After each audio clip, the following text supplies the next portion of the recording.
Dynamite! It's Dynamite! Wednesday night Dynamite! So Dynamite! This is awesome! This is this, this is that, this is this! Hey, everybody! Have a great time! It's Dynamite! I'm not one of these f***ing goof podcasters out there. I am Don Tony, Wednesday night Dynamite!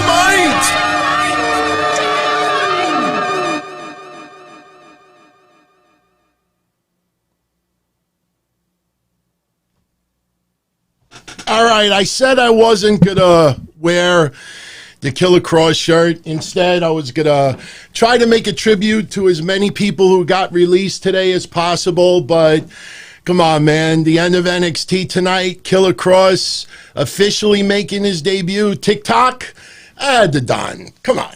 You mean to tell me I'm not going to support my local homeboy finally making his NXT debut? What's up, everyone? It is April 15th, 2020.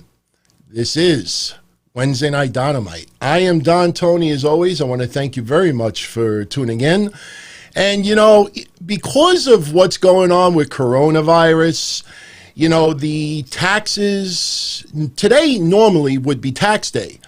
And it's been extended to July.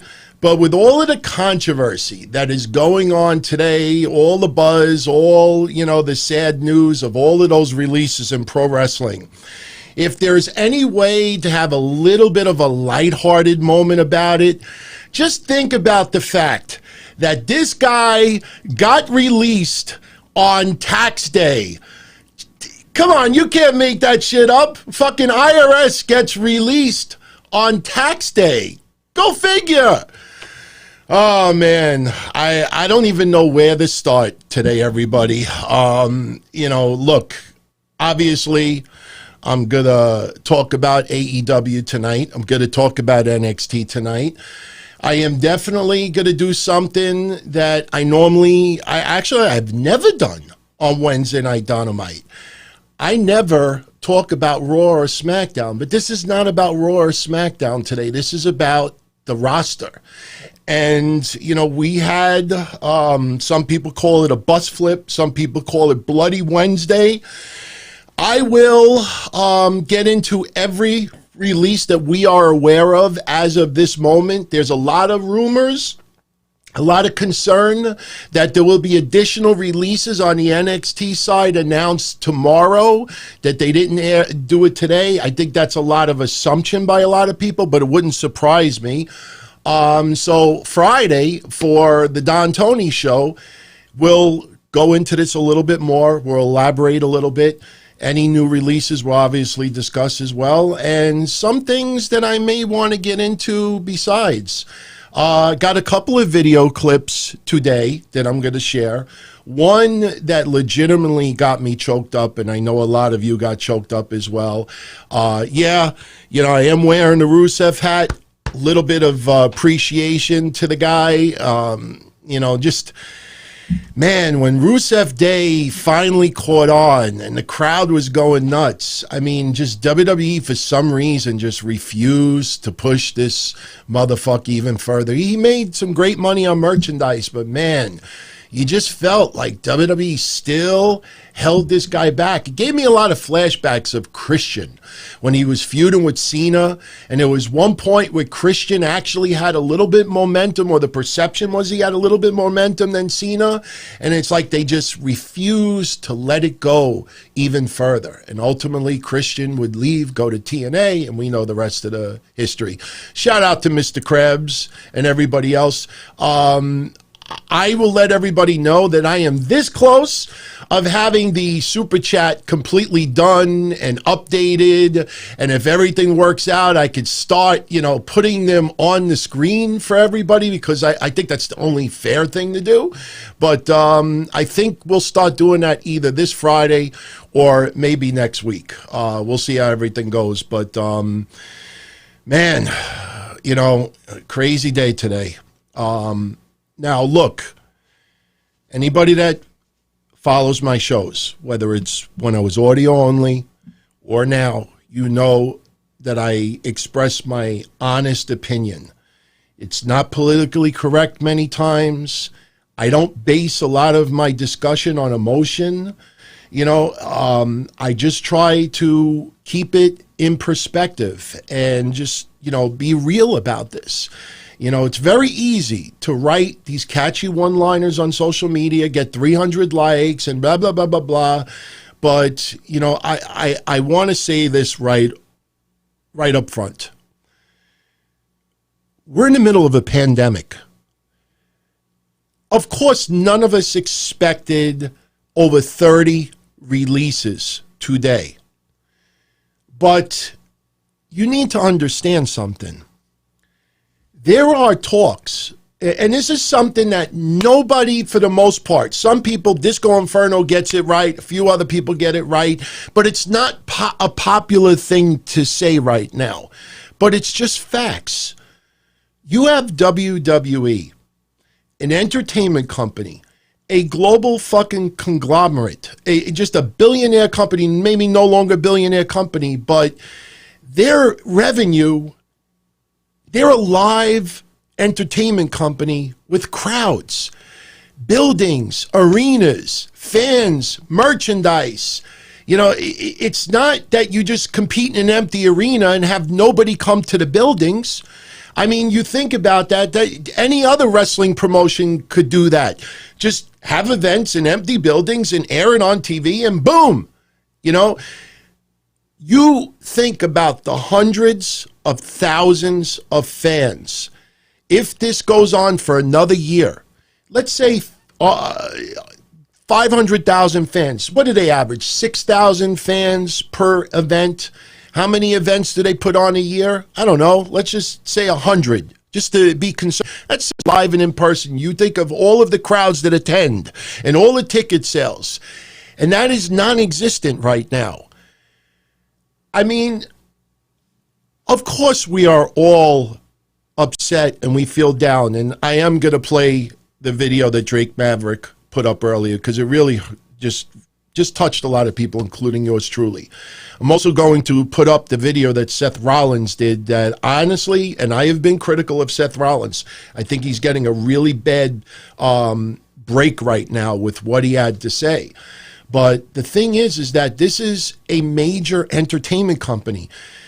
With all due respect, where the fuck was everybody when Disney was letting go, furloughing and firing, 10 times the number of employees that WWE let go? I mean, does anybody pay attention to anything that's going on in the real world right now? Any companies that really depend on live crowds and attendances, and sports is involved with it as well. But, at least you have the Yankees. They own fucking Yankee Stadium. You have the teams. It's just, you're talking about a company that has a roster, maybe an inflated roster. You always keep extra people because other people may get injured. Other people may shine that you don't expect it. Other people may have issues, whatever it is, personal reasons, wellness, injuries. But the thing is that you went from a big roster for having Raw house shows, Smackdown house shows, performing in 50,000 seat arenas, 20,000 seat arenas, 7,000 seat arenas, to nothing. Do you think that WWE is just going to keep everybody on the roster because it's more politically acceptable, that we don't want to see anybody out of work? Last that I heard, about 80 or 90% of you that are tuning in right now are not working either. All right. Wrestling is an entertainment company. It is a business. At the end of the day, it is a business. When I see all of these people online saying, oh, Vince McMahon, he should die, and look at all the money he wasted on Goldberg, and look at all the money that they have in their reserve, and look at they have to let this small people go. The fuck? What do you expect them to do? They're in an entertainment company. They're not performing in front of hundreds of thousands of fans right now for the next 6 months, a year. You don't even know. Nobody has an idea. So You look at the list of wrestlers, some of them we haven't seen in a very long time. Some of them were blindsided by it. But the bottom line is that WWE needed to trim their roster. They need their roster to reflect the current environment right now. Even if we're allowed to have live crowds again at shows, you think you're going to go back to 10, 20,000 seat arenas 3 months from now, 6 months from now? It doesn't look it. It doesn't appear that that's going to happen. So what do? You keep the over bloated, inflated roster and leave them at home? I mean, come on. Seriously. Of course, we don't want to see anybody ever lose a job. But if you own the business, whether it's a little grocery store or it's a department store or an entertainment company, and you have a roster this big based on the fact that you tour countries, you tour states, you have 5, 10, 20, 50,000 seat arenas filled to the max, and then you go to nothing and you're supposed to just leave it as be? You know, I've been doing this since 1997, and I got to pull up a couple of notes because I want to be a little bit precise over here. And the beauty of doing this since 1997 is I still have access to shows that I did, hotlines, podcasts, notes, and, two dates in particular that I wanted to remind everybody about. And, I think this, for newer fans out there that may have not even remembered this or don't know anything about it, let me just give you a little bit of an education. And look, we're not going to spend crazy hours on this. There's no need to spend a crazy amount of time. A lot of these stars are young. They're not crippled. They could do other work. They could spend some time with their family. They could go on pandemic unemployment insurance, which they do qualify for.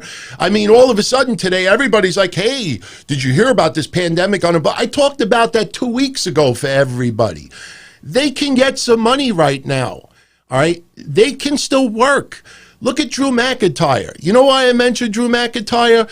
Because it was May 15th, 2014. All right, we're only talking 6 years ago, everybody.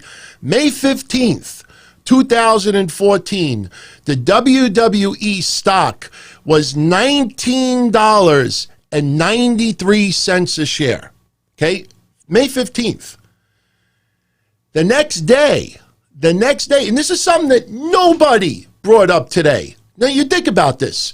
The next day, they announced the new TV deal with NBC Universal, and stockholders in the financial world were not happy at the deal that WWE inked with NBC Universal. So you know what happened? Did anybody out there remember what happened on May 16, 2014? Right now people are Googling it. The WWE stock went down almost 50%. 50, not $2, 50%. It went from 1993, not the year, but the stock price, to $11.27 in 1 day. In 1 day. Everybody forgot that. Why do I bring this up? Because WWE's value almost cut in half because of a fucking TV deal. So what happens? Less than a month later, June 12th, 2014, WWE releases Josh Matthews, JTG, referee Mark Harris, Drew McIntyre, Jinder Mahal, Oksana, Yoshitatsu, Camacho, Kurt Hawkins, Brodus Clay, Evan Bourne, and Teddy Long. And yeah, we kind of feel bad for Kurt Hawkins because he's got the double whammy. He got released in 2014 with that mass firing, and he fucking got released again today. But that's what happens. The revenue goes down. This isn't the first time that WWE had a mass firing. Yes, not on the level of 30 people. But understand something. When you hear about, oh, hey, the Revival, they were offered, I don't know, $600,000 a year, $750,000 a year, blah, blah, blah, blah. This other person was offered $400,000 a year, etc. This ain't monopoly money. You start inking contracts that big, whether you want to use the AEW excuse, you have to overpay for some people so they don't go to the competition. Sooner or later, it bites you in the ass. And WWE offering these, remember not too long ago, everybody, 3-year deal, 3-year deal, 3-year deal, 3-year deal, $600,000. It's not monopoly money. It's real fucking money. And when the stock, and I brought this up earlier on social media, we joke, lightheartedly about Mike Rotunda because hopefully he will be back because the producers that were released today, they were furloughed, which means that right now they're not needed because WWE's downsizing. They don't need to have the number of producers that they have right now. They don't need the number of wrestlers that they have right now. They are downsizing. That is what a successful company does, whether you like it or not. You see these people on social media, and yes, every single one of us, yours truly included, feels real terrible for a lot of people out there, like EC3, like Rusev, like others that never really got, the opportunity that they really deserved. Rusev should have been much further. EC3, I mean, how the fuck do you screw that up? I don't get it. But at the end of the day, this is a business. All of you out there that are reading these people on social media, especially the people that won't even show pictures of themselves or old fucking shit, you're going to take financial advice from those people simply because it makes you feel good, simply because it hit a nerve. Oh, fuck Vince. Well, all these jerk-offs today, they let go Rusev, but they keep Lars. I mean, this is the mentality that's going on social media right now. But let me bring this up too. Do you know that it's almost 1 year to the day, 1 year ago, the stock hit $100 a share. You add up what WWE's value was 1 year ago, and then add up what it is now. I love these geniuses out there saying, oh, because the XFL filed bankruptcy and this is why people will let go. They do no research whatsoever. The bottom line is WWE is an entertainment company where, and look, I know a couple of months ago, I bored a lot of you to death on the Don Tony show when I got into the finances really, really detailed with the year-end earnings, and we compared it to 3-4 years ago. And when I talked about the year-end earnings, we compared it and showed you yours truly showed you how much WWE's revenue went down. And now they can't even perform in front of a live crowd. They can't even raise ticket prices. What are they going to do? The only thing they could do right now is raise the price for the WWE network. That's really the only thing they could do. And I'm not trying to be an asshole about it. I'm not trying to be a Debbie Downer about it. I'm just trying to explain in real life, in reality, they have to downsize. There's a reason why WWE survived and WCW did not. There's a reason why some companies go under and some people don't. You think Disney wanted to let go all the... What are they supposed to do? Keep them all on the roster? On the payroll? So everybody could tweet on social media how wonderful Disney is. They're going out of their way. They're not letting anybody go. Oh my God, I'm going to go buy the Lion King now because of Disney. No, it doesn't work that way. This is a publicly traded company as well. I love all these geniuses out there that are like, oh, well, AEW's got to follow suit. Number fucking one, AEW is not even a publicly traded company. Number fucking two, AEW has a very, very, very, very tiny roster. They have a tiny roster. They recorded a month in advance. Their ratings are tiny. Their TV deal was nothing like WWE's with NBC Universal. So AEW right now is still maintaining a good portion of their ratings without the live attendance there. They are losing money big time because they don't have live revenue. Pro wrestling is, except for apartment wrestling, pro wrestling, the number one source are fans. And if you don't have live crowds, either you have some millionaire money mark financing it, or you're done. You see companies like Ring of Honor and others that have been in business for a very long time, but they get 500 people, 600 people, 800 people. WrestleMania week, you get 2,000 people. They'll do a joint show with New Japan, and that money is so much, it keeps them surviving for months and months and months. You know, you got to just understand what we're looking at here. Just because it's people that you liked that'll let go, you got to just put everything in perspective. You know, this is an entertainment business.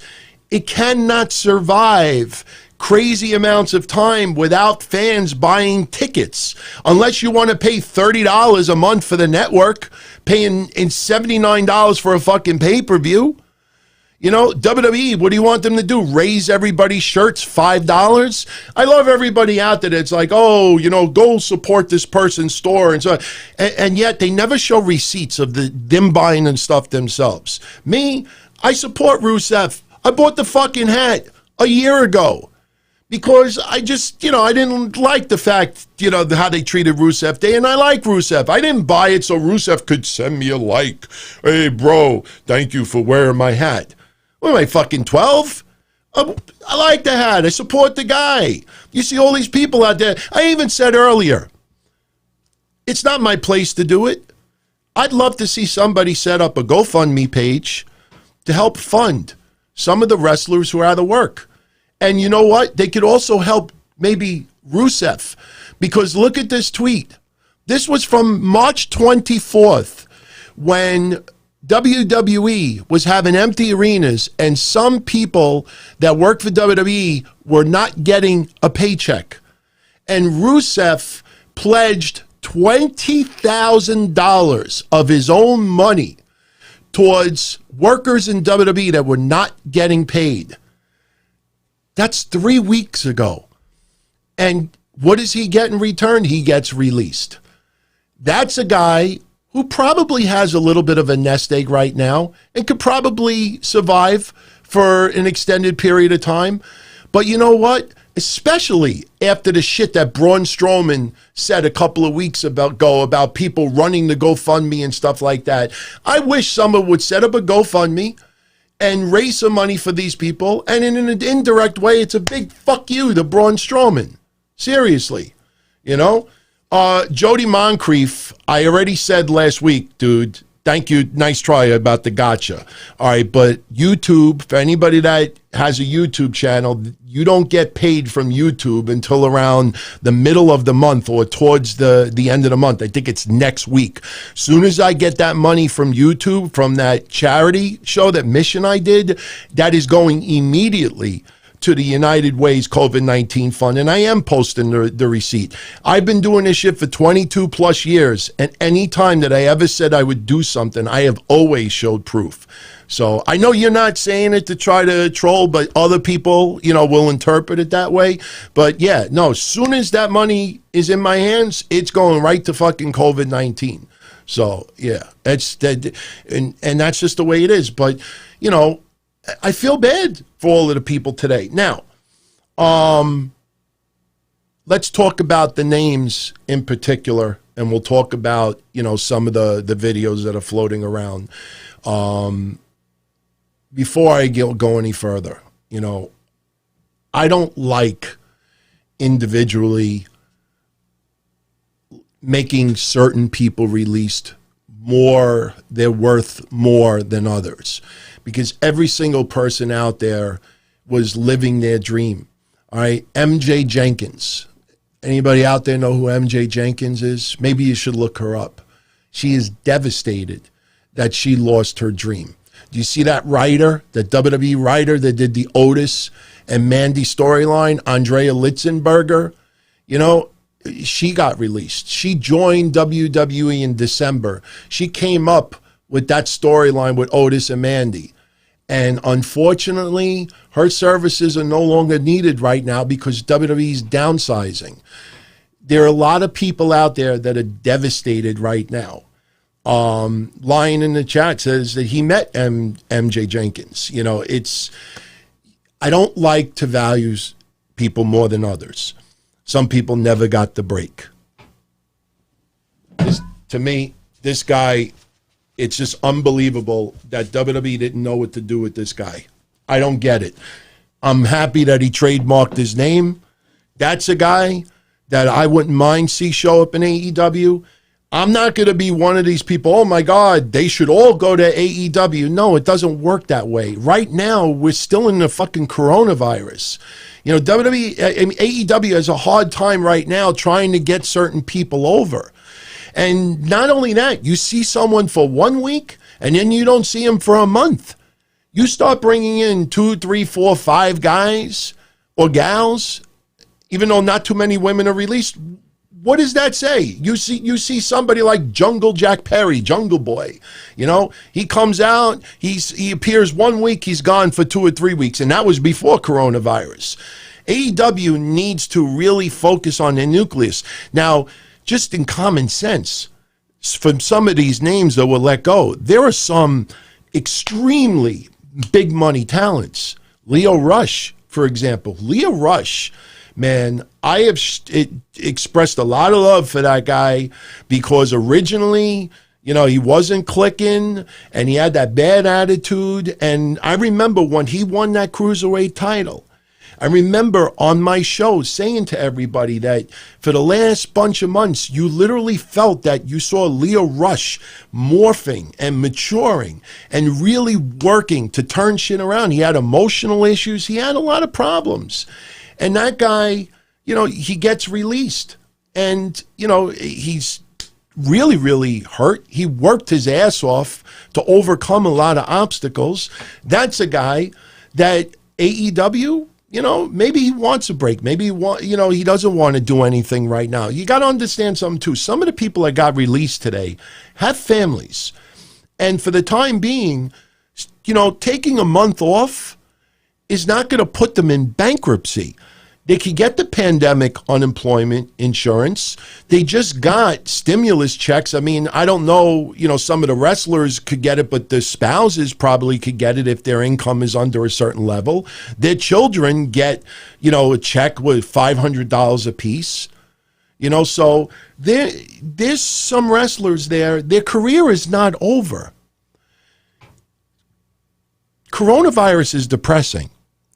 COVID-19 is depressing. It's really making some people cuckoo. You know, my fiance, and I talked about this on Breakfast Soup. I really didn't want to bring it up Monday, but I did. Her brother, who, you know, lives, he's married, he's got kids, and lives in Jackson Heights, he got hit with coronavirus. He got diagnosed. And now, you know, my fiance is fucking paranoid. You know, my fiance doesn't want to go anywhere around people. She don't even want to get like, you know, because she's paranoid that God forbid I'm sick. I could get her sick. She could get her dog sick. You know, it's crazy what's going on right now. It was depressing already working in the empty buildings. Now, we'll talk a little bit about WWE in Florida, but I'll say this. And maybe we'll save DeSantis and all the controversy with Linda pledging to, you know, over $10 million. Yeah, I understand what a lot of people are saying. Look at that money that Linda McMahon pledged to Florida. And then all of a sudden, you know, pro wrestling is essential business. What a lot of people seem to leave out is AEW could go back to Florida and perform. The Orlando Magic could go back to Florida and perform if they could or wanted to. It's not just WWE. Any indie fed in Florida can perform right now in an empty arena, but it's not just WWE.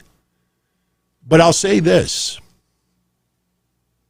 Since I set up the common sense about the downsizing that WWE has to do, although a lot of us feel Florida's a little bit shady. Last Friday on the Don Tony show, I brought up DeSantis. And I even said last Friday that DeSantis is talking on both sides of his mouth. Remember when I said he's got marbles, the balls the size of marbles? That guy wants to have his cake and eat. Remember all that last week? with that said, just think right now if WWE shut down completely and just went on hiatus for a month. You talk about downsizing, at least with the new content, it's attracting a little bit of advertising revenue. It's building storylines. It's leading to a pay-per-view, Money in the Bank, which is going to be an empty arena, obviously, but it might get people to subscribe. So they have to continue business. Imagine if they just shut down completely. How many more people would have been released? So I just wanted to point that out. But the one person that I think really shook a lot of people today, I hope I don't get choked up again. And I really meant this when I said this on Twitter. You know, there's only one man that I enjoy hugging, and that's my dad. But honestly, if I saw this guy right now, I would make an exception because Drake Maverick is in the Cruiserweight tournament on NXT. And he is going to wrestle next week. Now, it's really strange the way it's going down because NXT was returning live. Some of it is obviously pre-taped. I don't know if Drake Maverick's matches have already happened or not. I don't think it has. Could be. But when Drake Maverick got the news that he was being released, he posted this earlier today. So I just got off the phone with WWE Talent Relations' Hagar that has told me that as of today, I've been released from my WWE contract. I'm sorry about the low volume, but that's his volume level. The current climate, with what's going on in the world, and I'm like everybody else where I probably didn't take this as seriously as it is at the beginning, but it's affecting people's lives, it's affecting people's jobs, it's affecting the way people... Okay, that was me because out of respect to Drake Maverick, his volume is extremely low, and I muted my side and I muted everything. So I'm going to keep extremely silent. I'm actually even going to shut my fan off. That's too loud. And I'm going to play the video now. This is Drake Maverick from earlier.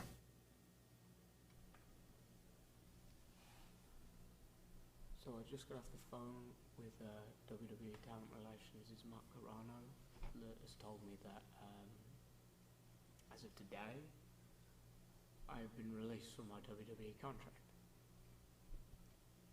due to the current climate with what's going on in the world, and I'm like everybody else where I figured out how I could raise it seriously as it is at the beginning, but it's affecting people's lives, it's affecting people's jobs, it's affecting the way people make a living.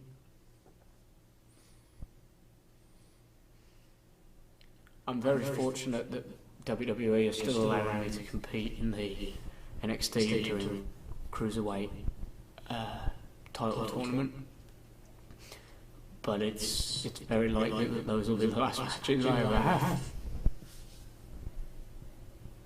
There's a lot of people I'm not going to get a chance to say goodbye to that I really love, that I really cared about, that make me a better person. And again, I'm very fortunate that I still get that. Other people won't get that.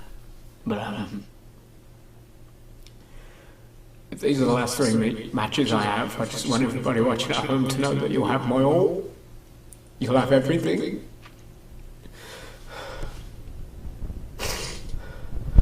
It's not about a title anymore. It's about my life. It's about feeding my family, paying my bills. So if I don't make an impression, if I don't win, that's it for me. So I just want everybody to know that you're all going to get everything I have.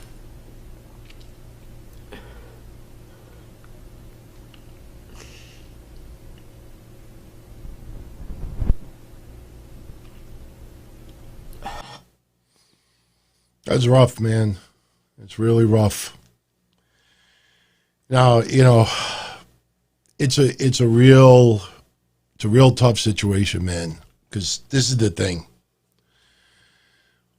What happens if WWE changes their mind and keeps him?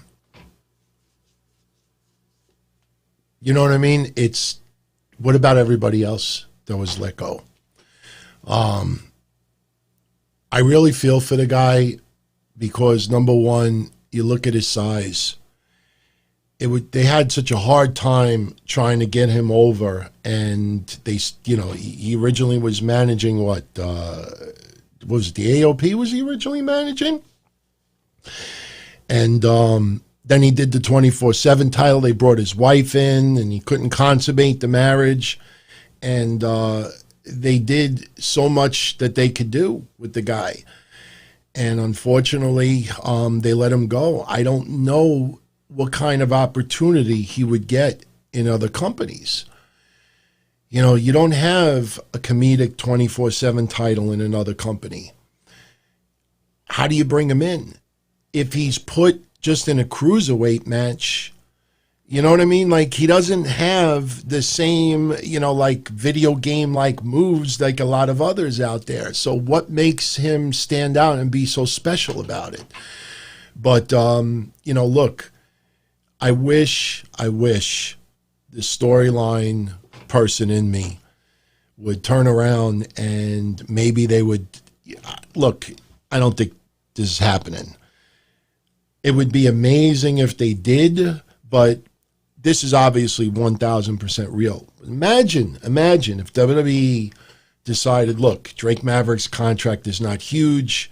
He's got this crazy following now, and everybody is, and you imagine if he pulled the Mark Henry and just swerved everybody and turned around, they turned it into a storyline. I mean, how crazy would that shit be if they turned that into a storyline and he says that he swerved everybody? I think that would be in-fucking-sane if they did that. I don't think that's going to happen, though. So he wrestles next week for NXT.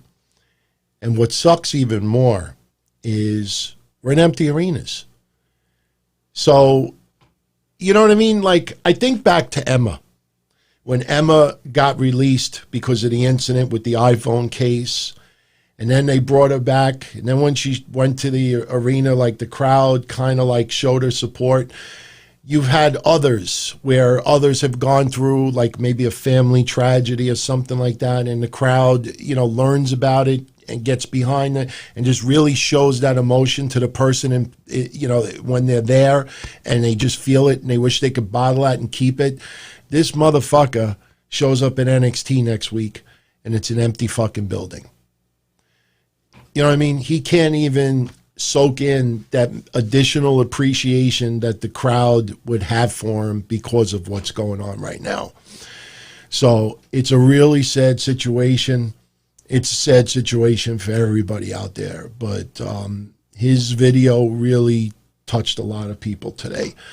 And, everybody out there hopes that this coronavirus could get cleared up sooner than later, that WWE can have some type of shows in front of live crowds.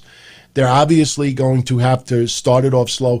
In my opinion, and I don't want to get into a whole coronavirus discussion today, we'll talk about it more on Friday, but what I think needs to happen, and I think this is probably the best thing that could happen. And if this could happen, you could go back to having big, giant fucking arenas again. A lot of you out there, when you go to a bar, you go to a club, you go to, an event, you usually have to show some type of identification. They're supposed to come out with this antibody test that it's almost like measles, that if you have the antibody in you for COVID-19, it's almost like measles, like you can't get it again. I think if that test comes out soon and everybody can get this test somehow, even if it takes a month to get the test done, I think they should come out with a little identification. See, I'm pissed off because I should have showed everybody. When I had my spinal stimulator surgery done and the implant is inside me, I put on Twitter a couple of my x-rays so people could see all the pins, screws, and plates that are inside my body right now, plus the spinal stimulator and the battery. If I go to an airport, if I go to a courthouse, I go to anywhere with a metal detector, it sets off. All the alarms go off. I have to show, when I went to Greg Gutfeld's show back in December, when they did the metal detector, it went off. And they had to use, but I have a card on me from Boston Scientific that says that I have this implant inside me and this and that. They see the card, they see that I have this, and then they do the wand just to make sure I don't have any weapons, and then I go inside. They got to come out with a simple card that says that you have the antibody for this COVID-19, because apparently, you pretty much can't get it again. I know there's been some stories that someone may have gotten it again. It just might be that they never got it out of their system entirely in the first place. But just like if everybody, and look, Jonathan Flores, I'm not trying to revolutionize anything. I'm not trying to claim, I'm sure that there is a lot of intelligent people listening that thought of the same idea. I'm speaking for me. I don't listen to other people's shows. Once in a while, I'll catch a podcast from somebody, but right now I'm doing 4 fucking jobs. And plus, I don't feel well either because I feel like I'm burning myself out. But I'm trying to turn chicken shit into chicken salad. So I'm not saying I'm revolutionizing or changing the fucking world. But what I think, it's almost like like an identification card. They got to come out with a little medical card that if you have the antibody in you, they give you this card. And it's not like going to a club and you have a fake ID back in the 80s or the early 90s. It's not, you have this medical card. It's going to be very difficult to make it counterfeit. I'm not saying that it needs to have a barcode or anything like that, but there's got to be something that you can have that shows you have it. So you want to go to a live fucking WWE event, you want to go to a baseball game, you want to go to car racing, you want to go to boxing, UFC, anywhere else, you got to present the ID card that shows that you have that antibody in you. Then you're let in the building. It's not discrimination. When I used to go to the clubs, you didn't have fucking ID, that's it. You ain't allowed in. Is it because I'm Italian? Is it because I'm white? Is it because I'm black? No, you don't have fucking ID. Plain and simple. So it's not New World Order stuff, Chris. Do you want wrestling to go back to what it was? Do you want them to make money? Do you want sports and all Disney and everything else start? That's what you need to do. You have 200-300 employees. You don't want to take the chance that one of them has COVID and gives it to this person, and this person goes to the post office. I already explained it, how that domino effect could turn into something major. It sucks. I can't see my parents. I cried the other day when I'm on FaceTime with my mom. She puts the FaceTime on my bird, and the bird sees me through the fucking phone, and I'm talking to the bird, saying things. He reacted to it. It sucks, but I don't want to take the chance that God forbid I have something. I don't want to get my mom sick. So having this card, if you go to a fucking WWE event right now till the end of the year, until a vaccine is created, okay, WWE Live, Boston, Massachusetts, must bring ID, must bring the medical card. You don't have the medical card, you're not allowed in. Plain and simple. Plain and simple. It's called a compromise. It ain't no fucking New World Order. Sorry, it's not a new fucking world order. I don't know what people out there want. You're not going to get some of these. Some companies are going to go out of business if this shit doesn't get resolved soon. You just saw 30 people get let go from the WWE. And a lot of those names, are not even high on the food chain. Sure, you could have let go 1, 2, 3 major people. And that could have been the same amount of cost to like 20 people that they let go. But what happens when nobody wants to buy a fucking Sarah Logan shirt? Or nobody fucking wants to order the fucking pay-per-view, or the WWE Network because the main event is fucking, you see where I'm going with this? So anyway, Here's the list of names of those who were released today. And if I leave anybody out, please let me know. I did a lot of work today, a lot of research to try to have the most complete list possible. But as far as producers go, we have Fit Finlay, Shane Helms, Lance Storm, Mike Rotunda, IRS, I said earlier, Billy Kidman, Sean Daivari, Pat Buck, Sarah Stock, Scott Armstrong, but they were furloughed. So things get back to normal. They're not working somewhere else. Their job could be offered back to them. And, you know, a little tidbit too. Fit Finlay and Kidman have been there since WCW went out of business, 2001. Just goes to show you how long those two guys were there. And you also think about the fact that Fit Finlay was so instrumental in helping a lot of the women over the years as well. Fit Finlay, of all the producers, now look, I'm not backstage, so I don't know how valuable some of these producers are. They're very instrumental in some of the matches, but Fit Finlay is the one that stands out to me. But, you know, God bless him, the amount of years that he's put into wrestling. You know, some of these guys and gals will have their job back as long as business picks up. You know, the one thing about WWE is they should be able to weather the storm. They may have to release more people, but I'm going to get into something else that I haven't brought up either, that I guarantee you, a lot of you out there don't even know or may not even been alive when this went down. But let me get into more of the list. Josiah Williams, which you may know, and Jerry Soto. Jerry Soto was furloughed. I don't know if Josiah Williams was furloughed as well or if he was given his outright release. And I mentioned earlier MJ Jenkins, Alexander Jaksic from NXT, Deonna Purrazzo was let go.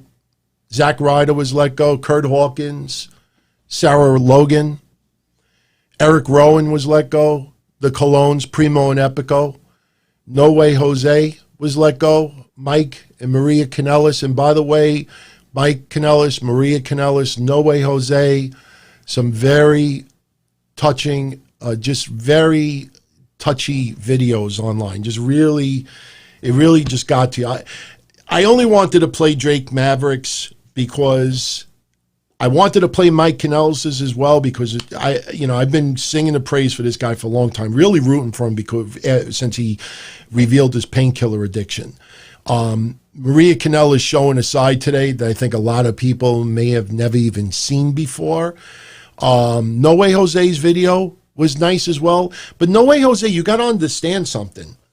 You know, the whole thing about his gimmick was the Congo line. They can't have a fucking Congo line right now. It would have been funny if they did it once with the social distancing.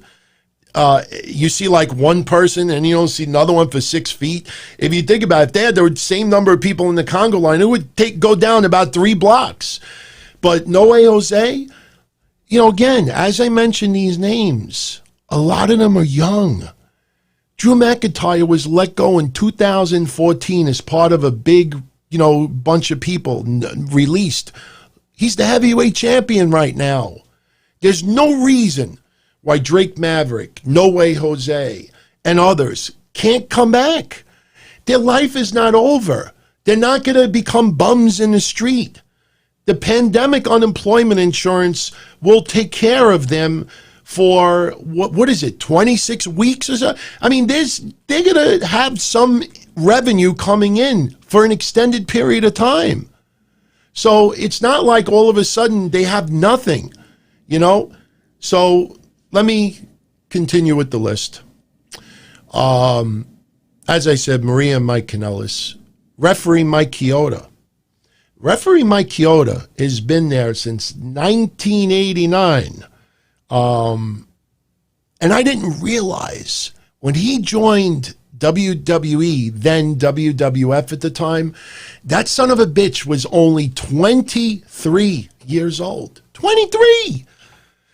So Mike, thank you very much, Richard. the pandemic unemployment insurance lasts 39 weeks. 39. So they could get some revenue for now. And, you know, it's not the end of the world. It's depressing. But a lot of you out there are going through the same thing. Like I've said all along, at the end of the day, people bleed the same color. People cry. They have the same emotions. People at the end of the day are human, just like you and me. Their lives are not over. Their careers are not over. All right. Some will fall into a depression. We hope to God that it's nobody. But there is going to be light at the end of the tunnel. Their careers are not done. And who knows what can happen. Look at Drew Maverick. Did I say Drew Maverick? Drew McIntyre. That guy reinvented himself. That guy lit a fire under his ass when he got let go in 14. That motherfucker's the heavyweight champion right now. Somebody that was released today could end up being the WWE heavyweight or universal champion 3 years from now, 5 years from now, 2 years from now. Drew Maverick. I know. Because I still have Drake Maverick on my mind. So sad, man. But, you know, life is not over for some of these people. But let me continue with the list. Luke Gallows, Carl Anderson, which I think is going to surprise a lot of people. Yes, I know there was a point not too long ago where they were not happy and blah, blah, blah, blah. Look at the fucking deals that they inked. Again, you know, I know, you know, when you talk about Bullet Club and some of your favorites that are not being pushed the way you want them to be, and $750 a year, 3-year contract, $600,000 a year. You throw that many contracts out there and you run into some financial issues. Again, think back to 2014 when the WWE stock went down 50%. You don't think in 2014 there were going to be releases? Let me give you another one. Little research, okay? Think about this. June 24th, 2005, about 15 years ago, the WWE stock was $10.03. That was right around the time that I owned 100 shares. I ended up selling it for like $9.89 or something like that. I didn't make much out of it. I made very small. But June 24th, 2005, the WWE stock was $10.03. Chump change compared to now. They were having some financial problems. You know, WCW was now out of business. You know, the Attitude Era was pretty much over. Remember when WWE was going to go PG and this and that? You know, the revenue was going down, ratings were going down. WWE and wrestling was still strong. But at that time, the stock was only $10.03 a share. Once 2001 came and went, you have ECW, WCW, WWF wrestlers, that many fucking wrestlers. And then revenue starts going down. House show revenue starts going down. Attendance starts going down. Ratings start going down. Advertising revenue starts going down. At $10 a share, you know, you have to be a little bit more budget conscious. Now, that was June 24th, 2005. On July 5th, it's only what? 2 weeks later? The stock went up 20% to $11.98 a share. So in 2 weeks, the WWE stock went up 20%. A lot of people may not even realize that for the last 30 days in 2020, the WWE stock has gone up almost 30%. Why am I bringing this up? 1 month ago, I don't have the exact number in front of me, but 1 month ago, March 15th or 16th, 2020, the WWE stock was down almost 30% that it is now. So in 1 month, the WWE stock went up almost 30%, and yet they still released all the people they did today. Why? Because they needed to downsize. In 2005, the WWE stock went up 20% between June 24th and July 5th. Yet, They released 21 people on July, I think, 5th of 2005. All right? 21 people. Want to hear some of the names that they let go? Imagine if Twitter was around in 2005. This is the list they released. Get ready for this. Mordecai, Kevin Furtek, Spike Dudley, Billy Kidman. Now remember, they brought him back as producer. Gangrel, Akio, Shannon Moore, Maven, Mark Jindrak, Dawn Marie, Marty Jannetty, Jackie Gator, Charlie Haas, Matt Morgan, Bubba Ray Dudley, Devon Dudley, Kenzo Suzuki, Joy Giovanni, Hiroko, Earl Hebner, Dave Hebner, and Ivory. Not major names, but still, 21 people. And that's after the stock went up 20%. They needed to downsize. They needed to trim that lower card. Remember about maybe month or two ago, I talked about how WWE has a big problem, that they have the main eventers, they have the upper card, and the distance between the upper card and the lower card is really, there's a big gap. And it's very hard to get, it's like mid card is all the way down here and upper card is all the way up here.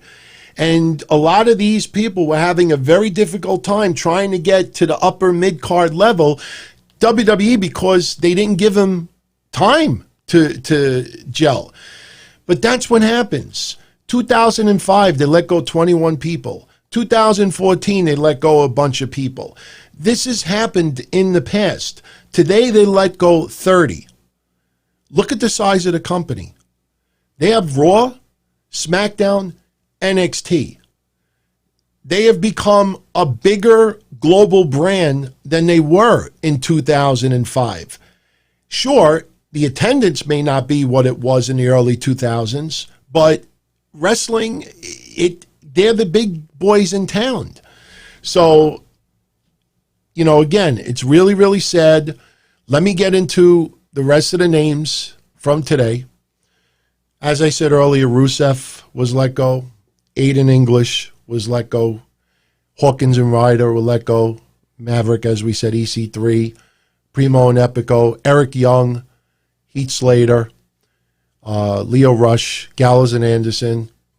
And Kurt Angle. And that's it. They're gone. Now, I'll tell you, I saw this tweet. I don't know exactly what they were trying to say. I don't know if it was Nikki Bella that said this or Brie Bella that said this. But did you all see the tweet that they put on their social media?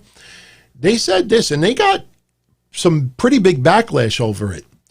Their tweet says, and I quote, "Today has been a sad and tough day so far for the whole WWE family. Please send a lot of love and light our way. We all need it." You go on their social media page right now, people are interpreting like, wait a minute, are you two released? Sending it our way? If they still got a fucking job, they're getting lambasted on social media right now. They're like, what do you mean send praise your way? Did you get released? If you didn't get fucking released, yeah, I'm telling you, just figured I'd share that with you. There was one more tweet I wanted to share with everybody out there. I don't have it in front of me right now. Maybe I'll pull it up later on. But, you know, I also want to point out one last thing before we go a little further, because I want to play Seth Rollins' video. Obviously, the AEW and NXT recaps will be a little bit abbreviated today because, you know, we talk so much here. But the good thing is that we've only gone about an hour, so we have plenty of time to talk about both shows. You know, great. I appreciate what you're saying. Tyson Fury, you know, rumored, you know, several $1 million. They claim that Cain Velasquez got $5 million, and everybody released today adds up to $4 million. I have no fucking idea who came up with that number in the first place. The bottom line is, You can add up the numbers any way you want. WWE needs to downsize. They have no live attendants that are going to the shows. That may not change for 2 months, 3 months, 6 months. You don't know. And by the way, I got to make this comment too. And I have criticized Vince McMahon many times over the years. And he definitely deserves some criticism, no doubt. All right. But I saw something the last 2 days that I just bit my tongue. I didn't say nothing. All right. Donald Trump. I know a lot of you like him. I know a lot of you hate him. Whatever. This isn't about politics right now. Just going to bring up a comment. He is now meeting with different people from different, areas of the world, the business world, about reopening the country, about trying to figure out how to handle sports, how to handle this. And 2 days ago, President Trump read off a list of executives in sports that he was meeting with, and they were all going to be part of this task force or this group that's going to try to figure out how to reopen sports. Vince McMahon's name was one of them. I loved all the people out there that got tweet fucked over that with all their one-liners about Trump choosing Vince. Let me explain something to everybody out there. There was about 50 other names in the sports world that were part of this group as well. One of them was Mark Cuban, who earlier this week said that he's thinking about running for president in 2020 against Trump. Today, he's on video saying, I'm going to do everything I can to help him. People tried to portray it online that Vince McMahon is the guy that Trump is going to try to reopen the economy. Every single person that did that, I hope somebody pees in your vape fluid. Seriously. I hope everybody pees in your shit, because talk about just cheap shit.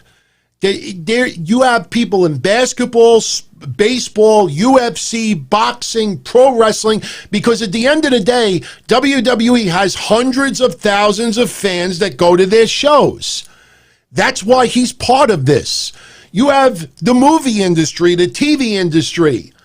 Just because Vince McMahon is out of touch, just because Vince McMahon needs to retire, just because Vince McMahon has really diminished the product and the quality of it over the years, don't use that as a way to try to get tweet fucked, to try to make it sound like, because that's not even a fucking story. Every single person that did that shit, just keep in mind, everybody, they were doing it just so you could like their tweet. That's the climate. Who could make the cutest one-liner or insult that I could get a big reaction over? So I'm not a big, giant fan of Vince. I'll always appreciate the fact that he entertained me since I was a kid and made me and my grandmother this fucking close because of pro wrestling. I'll always appreciate that. But when I saw that stuff singling out Vince, I'm like, all right, where's the other 48 fucking executives in the sports and entertainment world that you left out in your tweet? Again, I'm not trying to be an asshole. I'm just trying to tell you like it is. I'm always straight up with everybody over here. Some of the stuff I say is not popular. I'll write it on social media and everybody will ignore it because it's like, if I don't laugh or if I don't feel like it's a fuck you to somebody, it doesn't interest me. I'd rather be straight up and honest with everybody out there. But and here, let's get to Seth Rollins. Anybody that is listened to yours truly or watched yours truly for the last bunch of months, I have ripped Seth Rollins a little bit. Last year, when Seth Rollins was the cheerleader for WWE Online, I defended that guy. That guy was a cheerleader for WWE when everybody else was shitting on WWE. He wanted to be the cheerleader. Once they commingled his relationship with Becky Lynch and put it on the camera, he turned into like this PC guy, and just you could see the change in Seth Rollins, and it carried over into TV. Crowds, whether WWE liked it or not, did not like Seth Rollins' character development on television and off camera. So I have criticized, Stunner, I'll answer your question in a minute. Let me finish Seth Rollins right now. So I've criticized Seth Rollins more than my share. But today, he did a chat, I think on Instagram, and he was talking about the releases today. He made a comment, and I watched it, and I said to myself, really, I don't know what people want him to say. Do they expect him to fucking say Vince is evil, he's the fucking devil, you know, fuck WWE and this and that, I'm not wrestling? This guy, I thought, was very well-spoken. I thought what he said totally made sense, and people were ripping it. It's funny because when the live chat was going down, if anybody watches the replay, you see, because I don't do video stuff on like Instagram or what it Periscope. Maybe it was Periscope he was on. But, you know, like everybody does the hearts and the thumbs up and the smiley faces and this and that. Soon as that video was over, because I don't know if these people were just pussies, that they didn't have the balls to fucking say something nasty to his face, or maybe they didn't want to get blocked. Soon as the video was over, that's when the floodgates opened up and everybody was ripping the shit out of Seth Rollins. I want to share the video of what he had to say. You tell me what you think about what Seth Rollins said. Here's the video. It is just a difficult day for all of us. My heart is broken for the guys and girls who I'm really close with that had it the worst today, and that goes for you know, talent that you guys love on screen, but also everyone backstage too, who's off screen, who you know may not get the social media fanfare that some of the talent is getting. But one thing I am seeing that is a little upsetting to me is all the negativity and the hostility towards WWE. This is a difficult day for everyone, for all of us. And I think if ever there was a moment for us to unify, for us to kind of band together and to try to do the best we can to keep this business alive the best we know how, this is that moment. And I think pointing fingers or saying you should have done this, you should have done that is, I don't know, I don't know, it just doesn't feel like the time or the place for it. I think this is a day for compassion and for empathy and for understanding and to try to support each other, you know, to pick each other up. And that's for everybody. That's not just for the guys and girls that let go, but for all of us who are fortunate enough at this moment to still be able to, you know, have a position where we can collect a paycheck and we can support those who love us and those around us. I think that we have to take it upon ourselves to, you know, work harder to make sure that there's a place for all those who, again, had it the worst today to come back to. I think as a planet, we can rally around the idea that this is only temporary and that those who have lost their positions and who are struggling to figure out what to do. I saw nothing wrong with that at all. Nothing. What the comment I kept seeing over and over again is, oh, that's easy for you to say, Seth, because you're still employed and you're being pushed to the moon and this and that. I tell you, I saw nothing wrong with what he said. I even said this earlier, and, you know, I wasn't trying to start shit with anybody out there, but, you know, what I notice, and I brought this up even last week with Hangman Page and Sami Zayn, when a lot of people were talking last week that before WWE was even deemed as an essential entertainment, essential business, you know, a lot of people were saying, you know, why is WWE doing WrestleMania not essential business? That's, you know, like nurses and blah, blah, blah, blah. And I think Hangman Page had tweeted last week saying that, he was like being sarcastic that, he just realized that he's not essential. And Sami Zayn joined in on it. And then once WWE became labeled as essential business, Hangman Page was joking about his tweet. My point is, and I like Hangman Page, I'm not shitting on him at all, I'm not criticizing him. What I'm saying is that if you look on social media, even when a woman in wrestling gets, a little harassed with someone, or, the infamous Sandman incident where he was backstage and he said, why are the women main eventing the show? You had AEW standing up for that. You had WWE standing up for that. You've had people in WWE that have a situation. You'll see AEW wrestlers. Everybody supports each other. The wrestling community supports each other. But I found it really strange today, and I'm not going to name any individual names, but I saw quite a few people in AEW, higher ups, that said nothing tonight. And as each person, and if you think I'm lying, go on the timeline. And I'm a big supporter of AEW, but I tell it like it is. I tell it like what I see. And if you look at the timeline earlier, when names kept coming out, new names kept coming out, I saw a couple of these higher-ups in AEW tweeting. And what they were tweeting was, make sure you tune in tonight. The TNT tournament continues. Make sure you tune in tonight. And they were just totally ignoring what was going on.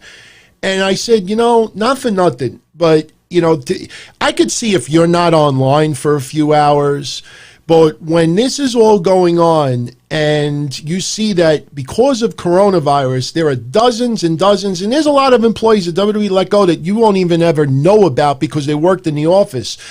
And some of these higher ups in AEW are just totally not showing any, support for the people who were let go and tweeting about tonight's Dynamite and stuff like that. I thought it was a little bit distasteful, in my honest opinion. Now, when I wrote what I wrote earlier, I wrote the word many. I didn't write the word all. Some people, Kazarian, very touching words. Jim Ross, very touching. Moxley was on Meltzer's show, I believe, earlier today. And Moxley, he's a lunatic fringe and he's a little crazy. But Moxley showed so much humility that he's able to do what he's doing right now and showed support for everybody that was let go. And, some people out there, refuse to, accept the fact that some people, they were like, oh, well, maybe they're contacting these wrestlers privately. Motherfuckers, these wrestlers, the wrestling community, the blue check marks on all sides of the aisle, they all support each other publicly for every fucking fart that happens in pro wrestling. Today, more than anything, people should have united and look, for the love of pro wrestling, we got to show support for it. It's not about, oh, well, if AEW sends thoughts with everybody who was let go without naming names, well, maybe they're trying to tease that they'll hire them and stuff like that. It's just simple, support, love. It's okay to be a diehard AEW fan and feel bad for some of the WWE people that were let go, and vice versa. Nobody wants to see, as a wrestling fan, nobody wants to see anybody lose a job. A lot of you out there lost your jobs. Nobody fucking gave a shit about you. That doesn't mean that because we're insignificant, and if we don't get acknowledged by others, doesn't mean that, oh, well, since nobody paid attention to me, I shouldn't pay attention to them. No, sometimes you set aside and you just say, look, in the wrestling community, we have each other's backs. And if there was ever a time, because how many of you out there have seen wrestlers? Cody's done it. Other people have done it. We should all just love pro wrestling and this and that. Today was a great opportunity for some of the bigger names in AEW to just put all the bullshit aside and say, hey, look, our thoughts are with everybody who lost their job today. This coronavirus is no joke, and, we just want to just send our thoughts. End of story, because that just sets a tone that everybody could put aside this AEW versus NXT stuff or WWE versus AEW, and just all because we're all wrestling fans. We don't want to see anybody hurt or out of a job or mistreated or anything like that. And look, sure, later on, some people will ultimately write something. But, like I said, when I saw some accounts tweeting about tonight, 4, 5, 10 tweets, and nothing about what happened, I just thought it was a little distasteful. You could fill in the names, whoever you want. Like I said the word many. I didn't say all, because there were quite a few people, Joey Janela and others. That I wouldn't say Joey Janela is, higher up in AEW, but there were a lot of wrestlers who really were reaching out publicly. Because you got to understand something too. A lot of these wrestlers have hundreds of thousands of followers. So when that person reaches out, you don't have to name anybody specifically, but if you reach out to show support, then a lot of your fans that follow you get the we should show support too. I just thought it was a missed opportunity, in my opinion. So anyway, so we'll see what happens tomorrow. I have the Don Tony Show Friday night, 10:05 p.m. after SmackDown. I will be up here. Obviously, there are some more names that will likely come out. There's some rumored names out there. I will not ever post rumored names because it's so disrespectful to some of the people out there who end up that they're not released. And just imagine that they go on social media and they see their fucking name pop up, that people are reporting they're released. That's their livelihood. And then they find out that it's just a bullshit rumor. When the Rusev stuff came out earlier, you realized in 30 seconds who really has sources and who don't. Because they saw the tweet that Rusev wrote that I'm out. And they were like, breaking news, confirmed, Rusev released for there was no announcement. They saw a tweet. And that was their source. So do not pay attention to the rumored names until they confirm it or WWE confirms it. I would just let it go. Leave it alone.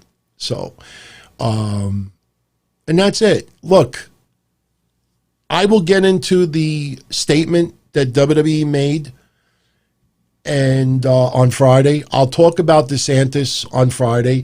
I'll share this now for anybody that just is curious about this because, my original picture that I was going to use today was this.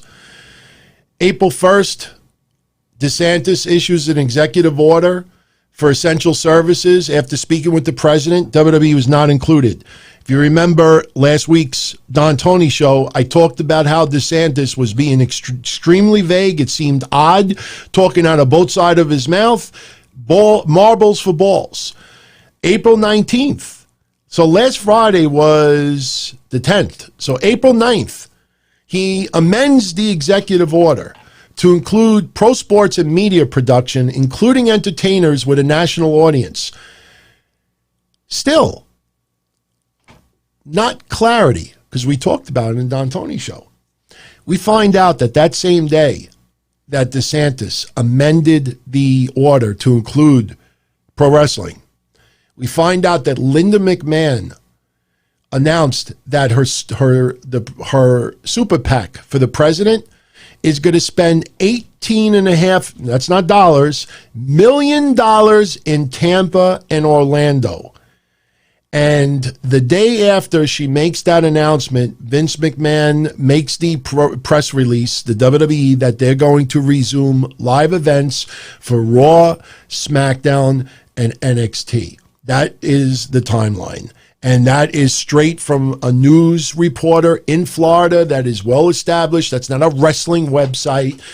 And not only that, you see how a lot of people feel it. Money talks. Linda announces. Now think about this for a minute. In the middle of coronavirus, why would you announce that you're contributing $18.5 million to Tampa and Orlando for President's Super PAC? Right now, we're trying to fucking battle a virus. You don't find it a little bit odd in the middle of all this shit that pledge is made, and then the next day they announced they're returning to live events. So, George Burns. That's not Burns with the S at the end with the cigar. That's everybody's got a price. So anyway, DeSantis is starting to get heat over this. And DeSantis was asked about it today, and he had this to say. It's been suggested by some that because Vince and Linda McMahon are big supporters of the president helped you get elected, that perhaps the decision... Who suggested that? I've read that people have put the ties together. All right, so, what does that have to do with me? Like, they supported me?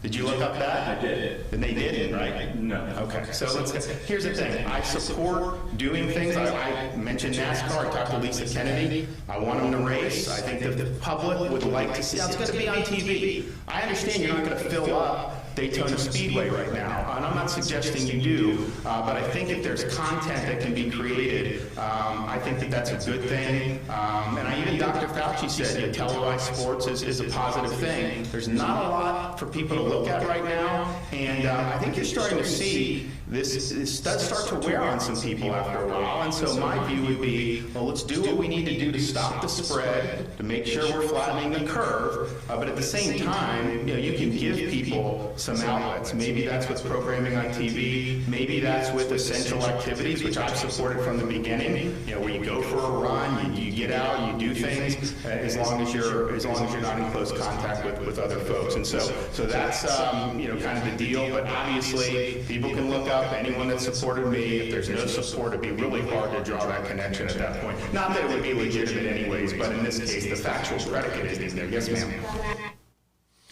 So that's what he had to say today. That got a little buzz as well. And, I'll finish up with this. For everybody out there that, still isn't convinced about wrestling and WWE needing to streamline because we don't know when live events are going to happen again. AEW was supposed to have their event, Double or Nothing, the MGM Grand. They have now rescheduled that in Las Vegas for May 29th, 2021. Now, May 23rd is still 5 weeks away. But this goes to what I said last week. Even if May 1st, Las Vegas could have events again, a lot of people are not going to feel comfortable to go into these events. Plus, you have to get everybody back to work. This is something that is going to take, in my opinion, my honest opinion, I don't think you start seeing big-time venues filled again until towards the end of the year or maybe even next year. You will see smaller buildings used. You will see some social distancing. I think if that ID card or something comes out where everybody shows up at the door that they can show that they don't have any symptoms, you're not going to start giving temperature tests to everybody. This is something that is going to last for a very, very long time. And that's the deal. But we'll talk a little bit more about that on Friday. I know for the haters out there, you're probably hoping to God that, maybe I completely forgot that last week, and I will spare everybody, I do not have the video in front of me, but last week on Wednesday Night Don-O-Mite, when it came to ratings, I said, you know what? I'm going to do something. And I admitted it. If I say AEW wins the ratings and it doesn't happen, I'll just ignore it and I'll just pretend like I didn't say nothing. But if I say NXT wins the ratings, then it'll be a big deal. And I said my prediction was that NXT was going to defeat AEW in the ratings last week by a hair. That was my prediction last week. And sure enough, NXT did defeat AEW by a hair. I think it was 693,000 to 692,000. I would be a little bit more concerned about the 692 number for AEW. Granted, Moxley did not wrestle. Granted, Matt Hardy did not wrestle. Granted, you had a lower card. Let's just say it like it is. But last week when I made that prediction, it just felt that NXT had a stronger show. And I'll be totally honest with you. Last week, I think I was the only podcaster that predicted NXT to win. Did not see one other person, and I'm sure there's people out there that did, but I'm going to go on record now saying that I thought NXT had a much more solid show today, honestly. Anybody that listens or watches me every week knows that I'm a big supporter of AEW. I tell it like it is. And I'll tell you straight out, if I feel that one show just gave me a much better vibe than the other, for me today, NXT just left me with a better vibe. And I'll explain why. Let's talk a little bit about both shows. AEW, by the way, the Bubbly Bunch was hilarious. I loved it.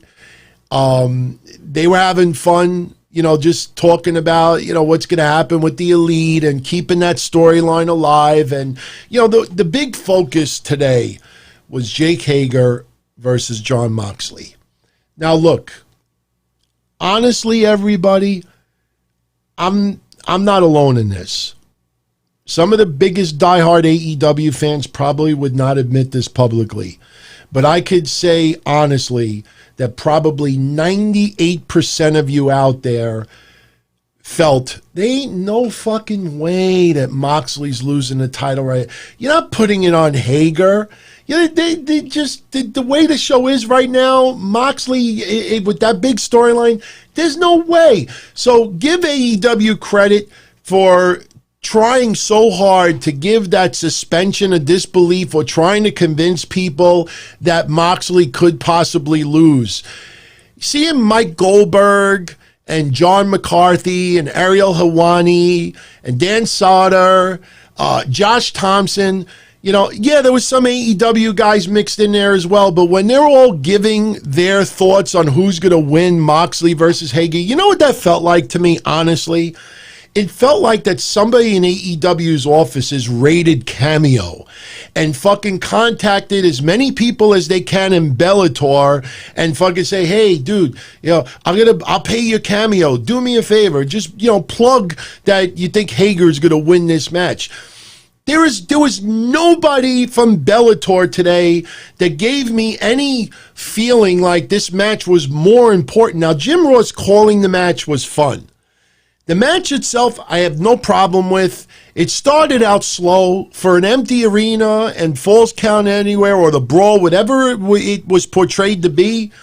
It just felt like a little bit maybe too much inside the ring, but it told a nice story. But again, there was never a doubt in my mind that Moxley was losing. And, Hager has done good since he's been in AEW. But Hager versus Moxley, hyping it up the way they did, it just felt, I don't know, it just felt a lot of overblown. And sorry, I don't give a shit about anybody in Bellator. All of those people, and I didn't even bring up Excalibur and Taz and Santana and others that were talking.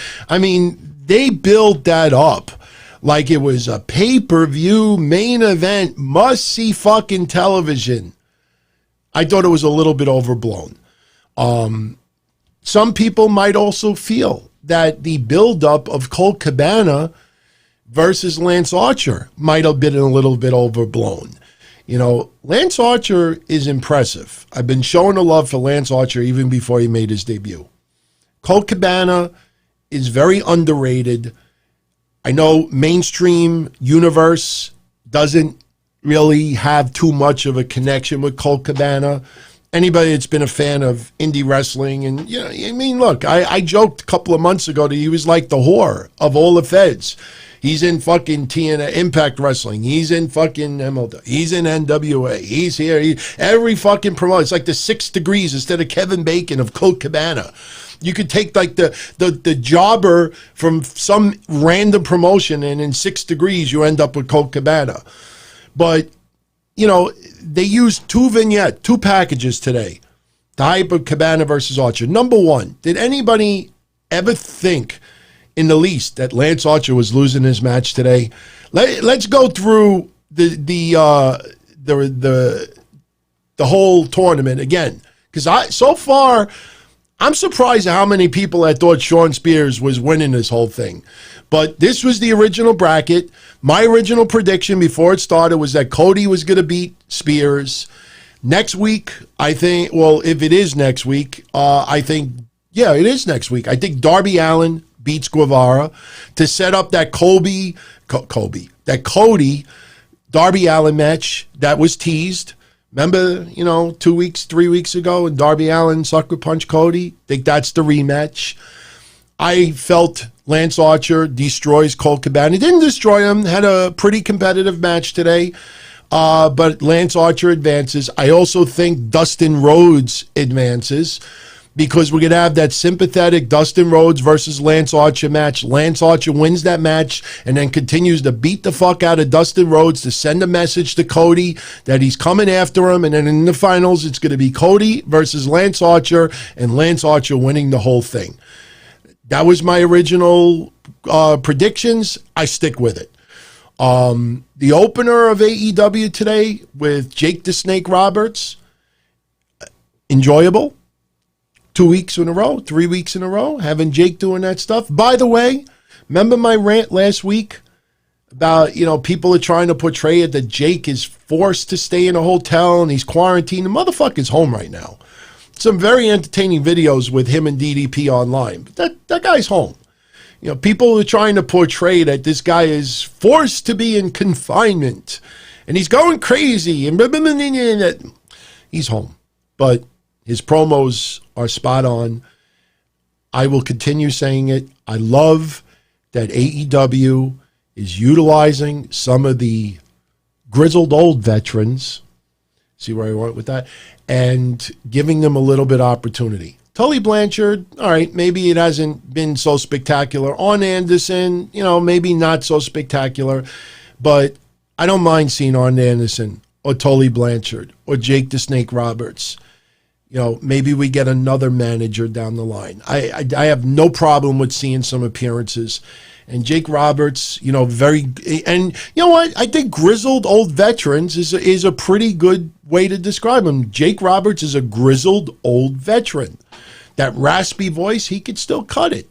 And it's all pre-recorded, so if it sucks, you do it over, So I'll get into my ratings. I haven't given my official number yet because as I get into this little review, I'll start molding my ratings because I didn't even think last week that NXT was going to win until after I was done with my recaps. Then I started feeling like, okay, I think NXT is going to take it this week. So far, my gut feeling is that NXT is going to take it this week again. They might not, and I'll explain why. By the time I finish, I'll kind of have it in my thoughts. But Lance Archer again defeats Colt Cabana to advance. Not a bad match. The Britt Baker stuff, look, this match that she had against Cassandra Golden today, I don't know if that was taped before she busted her nose. Her nose looked awfully good.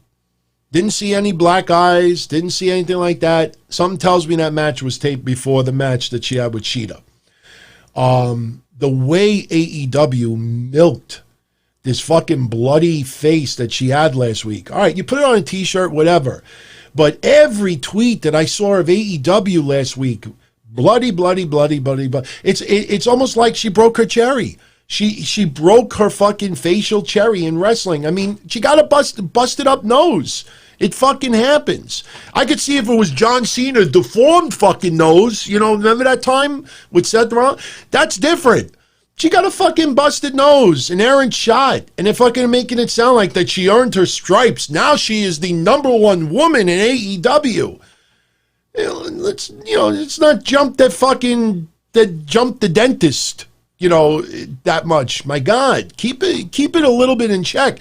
You're putting an awful lot of weight on Britt Baker's shoulders. Be thankful right now that everything is pre-recorded. Because if some of that shit is live and she falls flat, you're really hyping that shit up, man. She busted her nose. She toughed it out. She had a great match with Hikaru Shida. All right. Baby steps. You know, it's like stop the world. She broke her fucking facial cherry. My God. And this Cassandra, you know, look, it was a squash match, but Cassandra Golden, go back and watch it. And me, maybe it's nitpicking, maybe it's not. But the match was only a minute. But there was one point where Cassandra Golden, I have to take my glasses off for this. And by the way, the reason I'm rubbing my nose is because I have a little bit of a cold. I've checked, no fever. So I've been taking cold medicine. I have a little bit of a runny nose. Plus, I got my new little portable fan going in the background because it's a little warm in here. I kind of feel a little shangada. But I want to give everybody as good of a show as I can today. But, you know, Cassandra Golden, there was one point where she's on the ropes. And Britt Baker is like talking trash to the camera. And I'm watching it, and I see Cassandra Golden. I don't know if she was going to fucking laugh, but, you know, like, while Britt Baker is trash talking on the camera, just focus on Cassandra. She's like this on the rope.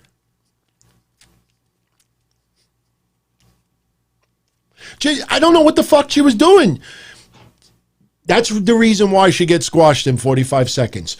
At the very end, when Britt Baker hit a finisher, finally she showed some fucking emotion and, you know, but my God, just go back and watch that. As Britt Baker is trash talking on the camera, just look at her face. I'm like, what the fuck are you doing? And she's like peeking over at Britt Baker while oh man, it was god awful. God awful. There's a reason why that match lasted 45 seconds. Nothing against her personally, but man, drizzling shits. So far we got Lance Archer and Colt Cabana, which was not a bad match, but I don't think it's the big ratings draw that AEW thinks it would have been. Next, we have, you know, the Brady Bunch spoof with the Bubble Bunch. You have, you know, the members of the Inner Circle all on cell phones. It was hilarious because Chris Jericho, I don't know if anybody caught it, and it's weird because I brought this up on the Don Tony show like 2 weeks ago. Remember I was talking about movies where, you know, like they do spots. I remember I was talking about it. It was last week when I said that you had the top of the production truck. It was Ciampa and Gargano. And they edited so much. In 1 minute, the referee's right behind him. And the next minute, I brought up the adventures of Ford Fairlane.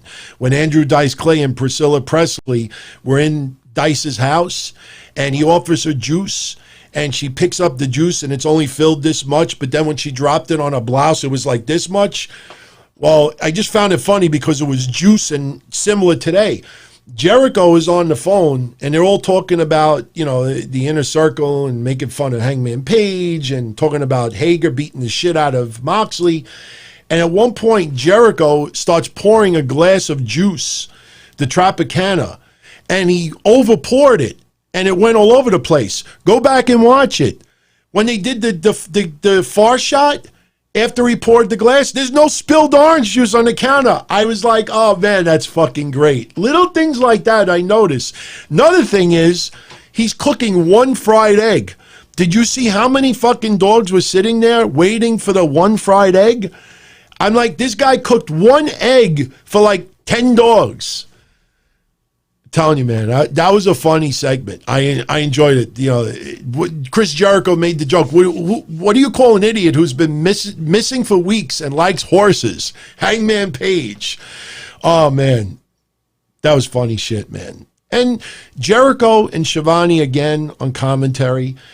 You know, we can't say they knocked it out of the park last week. They did, but today was a continuation of all the matches they recorded at that same building and that same night. So the Jericho and Shivani, you know, deal, they've recorded many more gems. And they were hilarious tonight, making fun of Shivani's merchandise and going back and forth. Like I said it last week, and even AEW haters will agree to this. Jericho, after his career is over, singing and wrestling, if that guy wants to be a fucking color commentator, that guy will nail it. Nail it. Of course, he may not want to do it in WWE if he's got Vince in his ear, fucking telling him, interrupting him. I'm sure there's nobody in his ear letting him do it. He's no pressure. They really nailed it today. In the middle of all of this, Matt Hardy's on social media. Matt Hardy's talking about how he issued the challenge to Jericho. Jericho never mentioned it, blah, blah, blah, blah, blah. Remember, I told everybody that they were going to fight at the Hardy compound. So Guevara goes on social media and he's messing around with Matt Hardy. So Matt Hardy and Guevara are having a little thing online. So I think we'll probably see them two go at it in the very near future. But next, we had Guevara. Well, Guevara and Matt Hardy, I should also say, happened on social media later on in the night. Because first we had Guevara beat Shug D. And Jericho Priceless on commentary once again, putting over fucking Guevara. You had Guevara get the win, landing the burning GTS. The match went a lot longer than I thought it should have, but it was an entertaining match. After the match is over, Guevara gets on the mic and, Hagar said earlier he was going to beat the shit out of Moxley. Guevara again, I'm going to beat the shit out of Darby Allin next week. So he starts taking it out on Shug D. Say that fast. Shug D. Say that fast. Shug D. He beats him up again. Darby Allin makes the save and blah, blah, blah, blah, blah. Again, another match where I don't know if it's a big ratings draw, but Jericho and Shivani on commentary made it fun nonetheless. Now, the next match, I'll be honest with you, I wasn't feeling it. Kip Sabian beating Chuck Taylor. Orange Cassidy got involved. Penelope Ford got involved. Towards the end of the match, we had Jimmy Havoc hit like the spike DDT on Orange Cassidy outside the ring.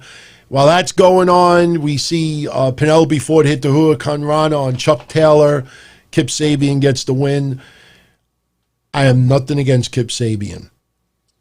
AEW, I think, thinks that this guy is a bigger star than what he is right now. Sure, he's got a hot girl there. They're kissing. People get a little jealous. But right now, Kip Sabian does zero for me on television. Yeah, the dominating win is to give the suspension of disbelief next week of him, whenever the match goes down, of him versus Dustin.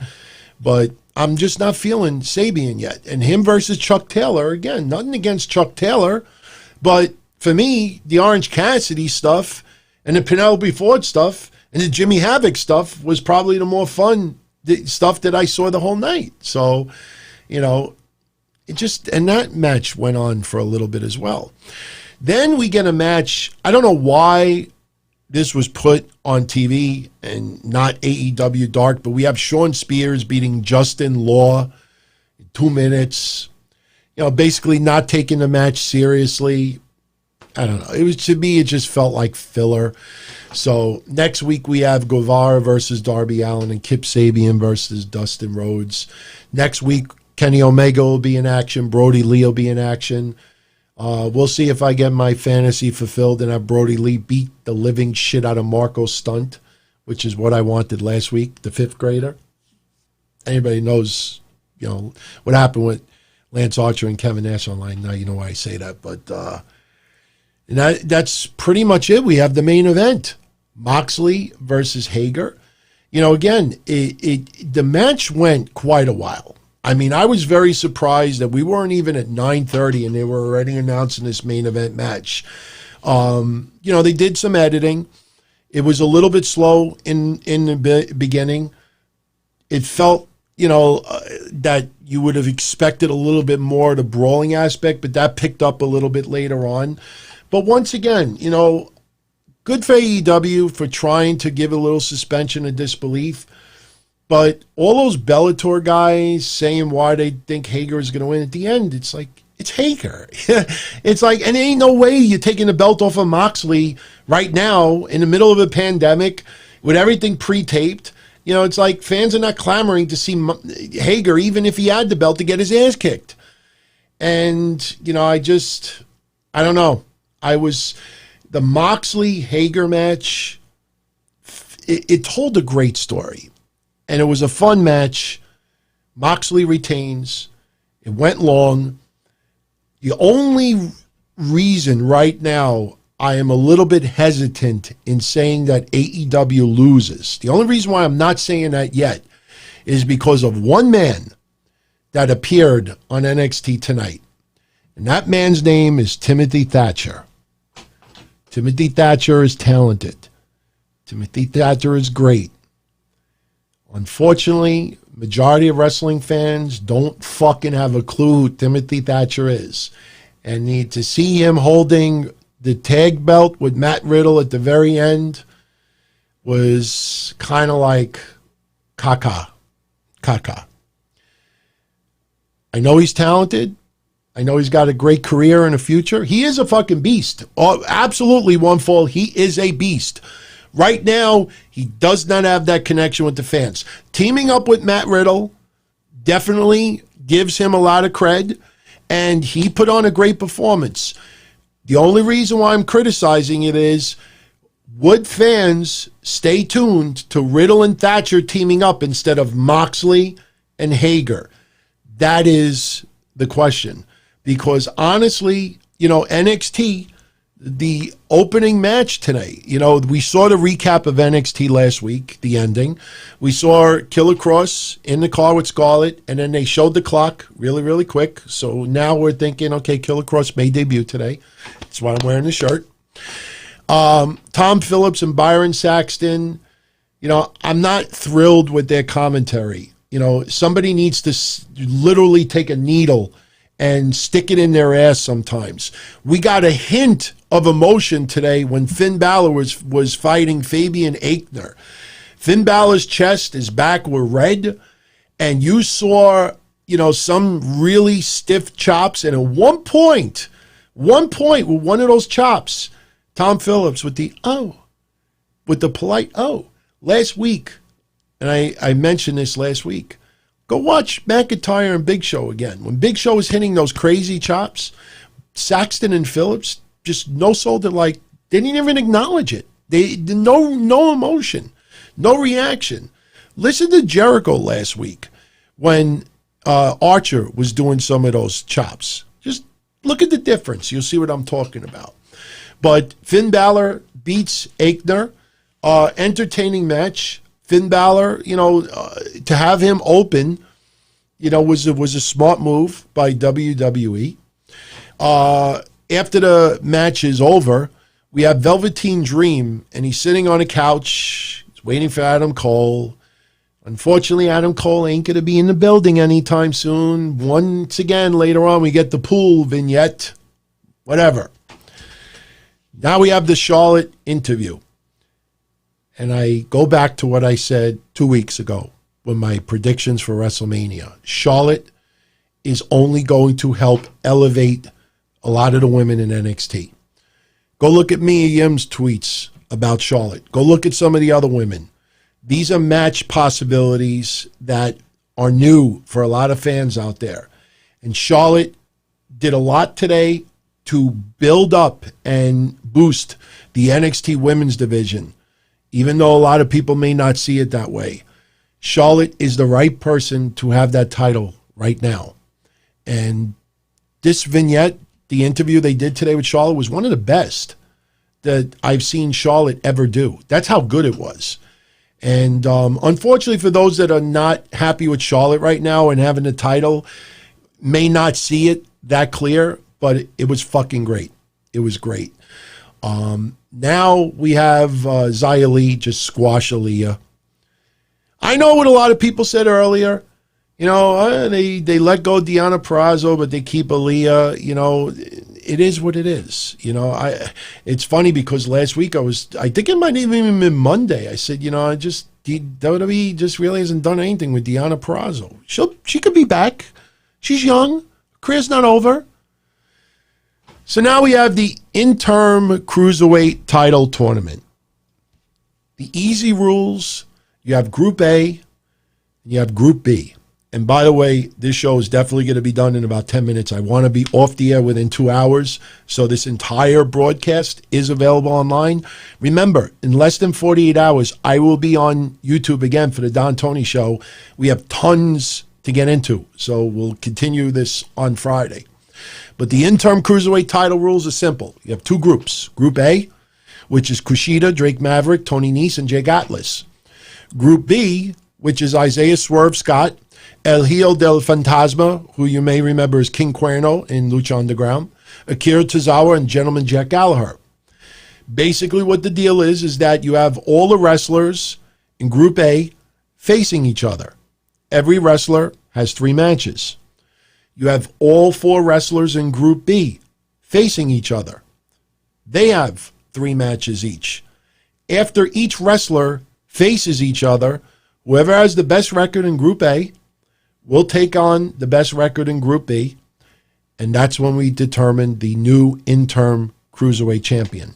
I don't know how many weeks this is going to go on, because if you start adding up, you're going to see 3 Kushida matches, 3 Drake Maverick matches, 3 Tony Nese matches, 3 Atlas matches, 3 Scott matches, Tozawa, Gallagher. That's a lot of matches.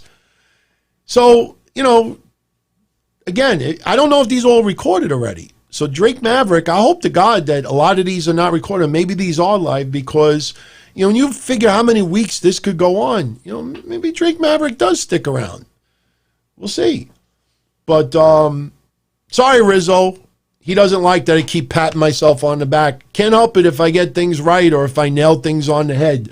So, but the funny thing is, Rizzo, when I get shit wrong, everybody will make sure to rub it in my face. And you know what? I deserve it. I deserve it. So, so anyway, we had the opening match tonight, which was Isaiah Swerve Scott losing to Akira Tozawa. By the way, they edited out Jerry Lawler calling his move the ramen noodle moonsault. I think they should call it the kimchi udon ball instead of the cannonball. Get it, the udon ball. Anybody have udon? I used to love udon. I can't eat udon right now because I'm on keto. No, I'll admit it, John. I could be a matarazzo sometimes. Absolutely. I could be a dick. Yeah, absolutely. But a lot of people are dicks towards me as well. So, it is what it is. But anyway, the match is impressive. If you remember our Monday show, this is for Rizzo. If you remember our Monday show, I said, after what happened with Tozawa on Monday, they'll probably, give him a win in this tournament. I'm not sure yet who I'm picking in the finals. I'm kind of leaning towards Kushida versus El Hijo del Fantasma because that's his debut, technically his debut in NXT. So we'll see where it goes. But Tozawa gets the win today. The match went on for about 8 minutes. It was a very fun match. Isaiah Swerve Scott has a bright future. And we'll see where it goes. I don't think Tozawa has any chance of regaining the Cruiserweight title. John, I know you weren't talking about me, but I'm talking about me. I could be a matarazzo too. I admit it. But Tozawa, once again, he's saying he wants to once again regain the Cruiserweight title. He held it once before, I think for a week. Next, we had Tegan Nox beating Raquel Gonzalez in 3 minutes. Kind of a bullshit match. We had Dakota Kai get involved. We had Shotzi Blackheart get involved, and Shotzi Blackheart actually was the reason why Tegan Nox ended up getting the win over Raquel Gonzalez. I think they set up a tag match for next week. Tegan Nox and Shotzi Blackheart versus Dakota Kai and Raquel Gonzalez. It was okay, but again, you look at the squash match with Aaliyah, you look at this match, 3 minutes. So far the big money match was Finn Balor and Fabian Aichner, and Tozawa and Scott to a certain extent. But now we're already up to Dexter Lumis versus Tahuti Miles, which only went 1:40. I love Dexter Lumis's aura in NXT right now, the former Sam Shaw. When he had that stare on his face and Tahuti Miles was like, hello, is there anybody in there? I started thinking, I don't know if anybody else did this, but when Doohootie Miles said, hello, is there anybody in there? I was like thinking to myself, hello, is there anybody in there? Just not if you can hear me. Is there anyone at home? Come on now. Come on, Pink Floyd. I thought of Pink Floyd. Well, anyway, Dexter Lumis squashes him like a grape, minute 40. You know, a lot of people think that the Dexter Lumis character is going to be similar to Killer Cross. Not at all. Not at all. Dexter Lewis, silent, disturbed. Kevin Cross, Killer Cross. Big mouthpiece. Big difference. Keith Lee does a big interview, nice little vignette package, which I enjoyed. Keith Lee, the only negative I have about Keith Lee, and this is going to be a little unpopular for people out there, but Keith Lee, sometimes when he cuts these interviews, it'd be nice if he just talks normal. Like, everything always sounds like he's cutting a promo. It's like, because everyone, I'm thirsty. So I'm going to drink this seltzer. Everything, all his interviews, it's like cutting a promo. It's almost like when Mean Gene Oakland used to do, like, you know, hey, I'm going to go to the bathroom. I'll be done in about 10 minutes. You know, Keith Lee's still my favorite guy in the roster. So I don't want anybody getting pissed off at me with that. Keith Lee is still my favorites. But go watch back Keith Lee when you see his interviews. I'm almost done, everybody, because I need to take my cold medicine, go to bed. Velveteen Dream comes out, cuts a promo on Adam Cole and never shows. Velveteen Dream calls Adam Cole the greatest NXT champion of all time. Finn Balor's not happy with that. Finn Balor comes out and says, watch what you say, or you may have a date with the Prince. Get it? Prince. Velveteen Dream. They need to continue Velveteen Dream's music. Very softly in the background, Velveteen Dream cuts a promo in an empty arena, in my opinion. But next week, we have Velveteen Dream versus Finn Balor, which is a solid match. Can't wait to see that one. Malcolm Bivens in the back, cutting a promo about Matt Riddle, you know, talking about his tag team. I like the ink on the forehead, absolutely. And they start hyping up the Cruiserweight matches next week, and Drake Maverick will be on next week. So, main event, Matt Riddle and Timothy Thatcher are retaining the NXT Tag Team Championship, defeating Roderick Strong and Bobby Fish. Again, great match. Just don't know if it kept anybody's attention. You know, look, Killer Cross is going to be a big deal in NXT. I know the Donzilla Army has a lot of love and support for Killer Cross, but, you know, just keep in mind that the Impact Wrestling audience is nowhere near as big as the WWE audience. And I saw the number of people who were really going at Killer Cross for the Nia Jax stuff. I was like, whoa, there's a lot of people fucking going against Killer Cross over here. But, you know, the tag match was fun. I don't know if it's going to retain that kind of audience that I would like for it to retain. It went on an awfully long time, and it was going up against Moxley and Hagar. But it just doesn't feel the same with Pete Dunne not there with Riddle. So it was an entertaining match. I just don't know if it kept a lot of fans' interest. And then after the match is over, we're at the very end, and we finally see Ciampa, and he's addressing Gargano, and basically he says, you know, when I said it's over, blah, blah, blah. And the next thing you know, Ciampa, who was sitting in front of a camera, he just gets blindsided. You hear a lot of shit banging and being thrown around in the background, and then Ciampa appears again on the screen, but he's laid out on the floor, his head facing sideways, and then we see this big black leather woman's boot. So you realize right away that's Scarlett Bordeaux's boot. And then Killer Cross, his head appears, tick-tock, and that's how they go off the air. Quick, simple, I love it, can't wait. It's going to be awesome. And we'll see what happens next week. I don't think we're going to see Ciampa and Killer Cross immediately. They're going to set this up. I am looking forward to Killer Cross's promo next week, if he cuts one, because that will immediately separate him from what I was saying earlier with Sam Shaw's gimmick.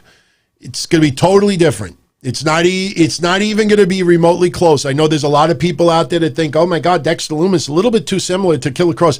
Trust me, there's a reason why this morning I put a picture of the Natural Born Killers, Woody Harrelson, because you look at that, to me, that's what it's going to be. Not on that level, because, WWE's not going to promote killing, but just look at the tweet I posted this morning.